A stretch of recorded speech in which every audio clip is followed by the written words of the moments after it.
Hello friends, Dhamus kitchen and blog પર તમારું સ્વાગત છે। આજે બનાવીશું મેથીમાં બેસન નાખી એકદમ આસાન અને અલગ રેસિપી। ખાતા ન ધરાવ એટલી સુપર ટેસ્ટી બને છે। એક વખત જો આ રીતે બનાવી લીધી તો મેથી ન ખાનાર પણ બનાવવાની ફરમાઈશ કરશે। એવી જોરદાર બનીને તૈયાર થાય છે। અને હા, એક વખત જો આ રીતે બનાવશો તો કાયમ આ જ રીતે બનાવવાનું પસંદ કરશો। તો ચાલો ઝટપટ બનાવીએ।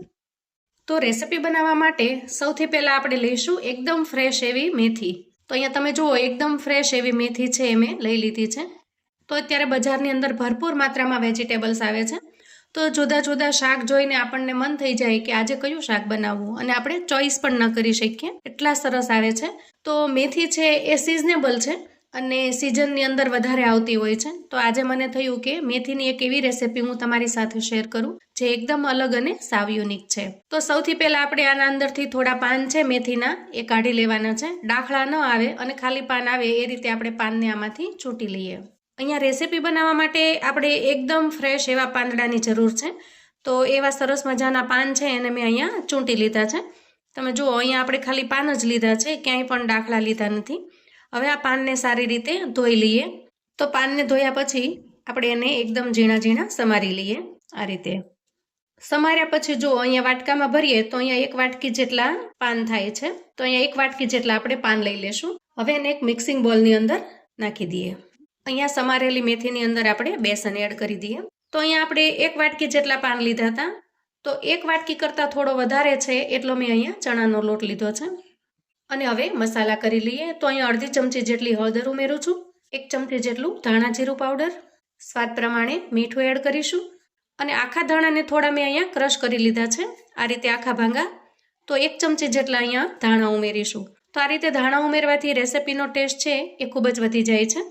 અને જુઓ અડધી વાટકી જેટલું પાણી લઈ અને થોડું થોડું નાખી અને આપણે મિક્સચરને સરસ બનાવી લઈએ। તો અહીંયા શરૂઆતમાં મેં થોડું ઓછું પાણી ઉમેર્યું છે, કેમ કે સમારેલી ભાજીના પાનની અંદર પણ થોડું પાણી હોય છે। તો ધીરે ધીરે ઉમેરીશું તો વધારે પાણી નહીં થાય, નહીંતર પાણી વધી જશે। અહીંયા બાકીનું પાણી છે એ પણ હું ઉમેરી દઉં છું। તો અહીંયા જુઓ બેટરને મેં આવી કન્સિસ્ટન્સીમાં લઈ લીધું છે। તો અહીંયા ટોટલ મારે 1.5 વાટકી જેટલું પાણી જોયું છે। તો આપણે આવી થિકનેસ લાવવાની છે, એટલે કે બહુ ઢીલું પણ નથી અને સાવ કઠણ પણ નથી। હવે આપણે લીંબુનું અડધું ફાડું લેશું અને આના અંદર નીચવી લેશું। તો અહીંયા 1 ચમચી જેટલો રસ આપણે ઉમેરવાનો છે। જો લીંબુ મોટું હોય તો તમારે 1 ચમચીનું માપ લઈ અને ઉમેરવું, અને લીંબુના રસને આપણે અંદર સારી રીતે મિક્સ કરી લઈએ। તો હવે અહીંયા એક નાની ચમચી જેટલો હું ઈનો ઉમેરું છું। તો માત્ર 2 ટીપા જેટલું પાણી નાખી અને ઈનોને આપણે એક્ટિવેટ કરી લઈએ અને સારી રીતે મિક્સ કરી લઈએ। તો અહીંયા ઈનો નાખવો ઓપ્શનલ છે। ઈનો નાખશો તો આ બેટર છે એકદમ સરસ ફૂલી અને સરસ થઈ જશે, અને નહીં નાખો તો થોડું થીક રહેશે, પણ બંને રીતે ખૂબ જ સરસ લાગે છે। તમે નાખ્યા વગર પણ સરસ બનાવી શકશો। તો અહીંયા જુઓ બેટરને મેં આવી રીતે ફેંટી લીધું છે। હવે આવી કોઈ ડીશ લઈ અને હું એને ગ્રીસ કરી લઉં છું। તો અહીંયા આપણે બધી જ બાજુ સારી રીતે તેલથી ગ્રીસ કરી લઈએ અને પછી બેટરને આપણે ડીશની અંદર ટ્રાન્સફર કરી દઈએ। તો અહીંયા જુઓ બેટર આપણું રેડી છે। તો અહીંયા આપણે સહેજ ટેપ કરી લઈએ। તો અહીંયા જુઓ એક કડાઈની અંદર મેં 1 ગ્લાસ જેટલું પાણી નાખી અને ગરમ થવા મૂકી દીધું છે, અને નીચે એક કાંઠો મૂકી દીધો છે સ્ટેન્ડ માટે। હવે આ બેટર છે એને આપણે આના અંદર મૂકી દઈએ અને પછી ઢાંકણ ઢાંકી અને 10 મિનિટ માટે થવા દઈએ। બેટરને રેડી થતાં 10 મિનિટ થશે, ત્યાં સુધીમાં આપણે આગળની તૈયારી કરી લઈએ। તો અહીંયા જુઓ એક નાની ડુંગળી લીધી છે મેં, અને હવે ડુંગળીને હું એકદમ ફાઇન ચોપ કરી લઉં છું। તમે જો લસણ ડુંગળી ન ખાતા હો મિત્રો તો ઓપ્શનલ છે, ડુંગળી નાખવી જરૂરી નથી, પણ ડુંગળીથી થોડો ટેસ્ટ સારો આવે છે એટલે ડુંગળી ઉમેરી છે। અને ડુંગળીને આપણે એકદમ ઝીણી ઝીણી સમારી લેશું। અને હવે લેશું 2 ટમેટા। તો ટમેટા એકદમ સરસ પાકા હોય તો રેસિપીમાં ખૂબ જ સરસ લાગે છે। તો અહીંયા ટમેટાને આપણે રફલી ચોપ કરીશું અને લઈ લેશું મિક્સર જારની અંદર, અને આપણે ટમેટાની પ્યુરી બનાવી લેશું। તો અહીંયા જુઓ એકદમ સરસ પ્યુરી તૈયાર થઈ ગઈ છે। તો પ્યુરીને આપણે એક બાઉલની અંદર કાઢી લઈએ અને હવે જઈએ ગેસ તરફ। તો આપણે મૂકેલું બેટર છે એ બરાબર ચડી ગયું હશે। તો 10 મિનિટ જેટલો સમય થયો છે અને આપણે ચેક કરી લઈએ। તો અહીંયા ગેસની ફ્લેમને આપણે બંધ કરી દઈશું અને એક ટૂથપીકની મદદથી આપણે ચેક કરી લઈશું। તો જુઓ બેટર છે એકદમ સરસ ચડી ગયું છે।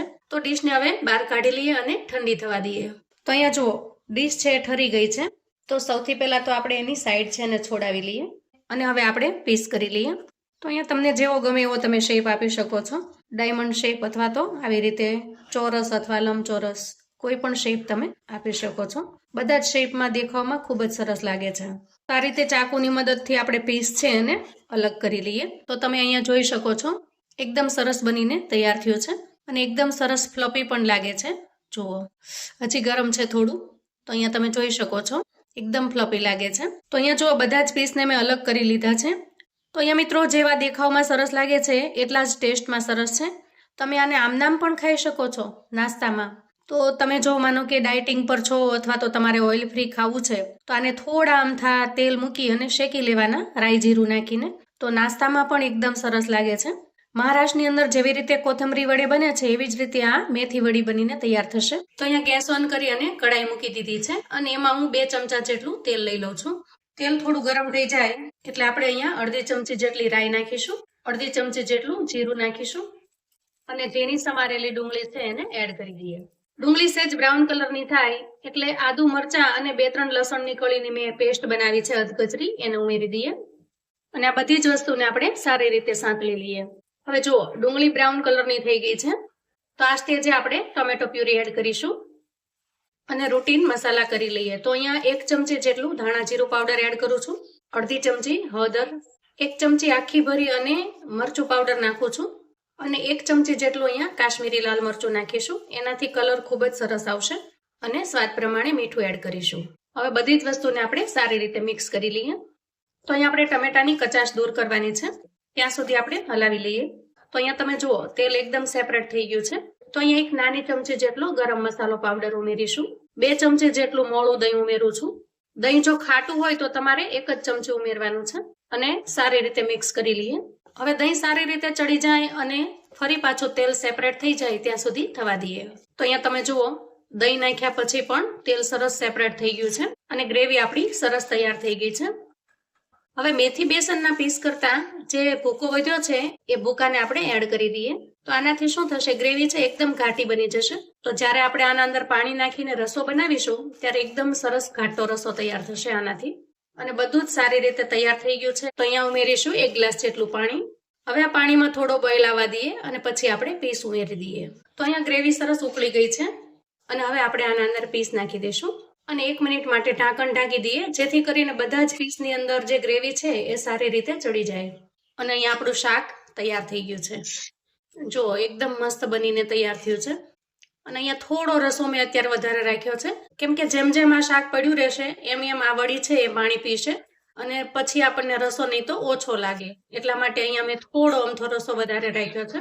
તો તૈયાર છે આપણું એકદમ ટેસ્ટી એવું મેથીની બેસન વડીનું શાક. તમે મેથીના શાક બીજા તો ઘણા ખાધા હશે પણ આ રીતે એક વખત બેસનની અંદર વડીની જેમ બનાવીને તૈયાર કરશો તો ખૂબ જ સરસ ટેસ્ટી લાગશે.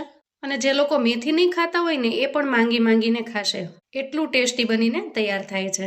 શાકને તમે પૂરી, પરાઠા, રોટલી કે પછી ભાતની સાથે પણ પીરસી શકો છો અને ભાતની સાથે તો એનો ટેસ્ટ અમેઝિંગ આવે છે. તો મિત્રો હજી સુધીમાં જો તમે આ શાક ટ્રાય ન કર્યું હોય તો એક વખત ચોક્કસથી કરજો, સુપર ટેસ્ટી બનીને તૈયાર થશે.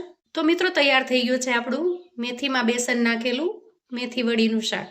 શાકની અંદર આ વડી છે એનો ટેસ્ટ ખૂબ જ અલગ લાગે છે અને એટલો મસ્ત લાગે છે કે તમે ખાતા નહીં ધરાવો. તો મિત્રો આવું અવનવું જાણવા માટે ચેનલ પર જો તમે નવા છો તો પ્લીઝ ચેનલને સબસ્ક્રાઇબ કરો. તમારા સગા સંબંધી મિત્રોને પણ મેથી વડીની રેસિપી ચોક્કસથી મોકલી આપો જેથી એ લોકો પણ આવું સરસ મજાનું ટેસ્ટી શાક બનાવી શકે અને તમને થેન્ક યુ કહી શકે આવી સરસ રેસિપી મોકલવા માટે.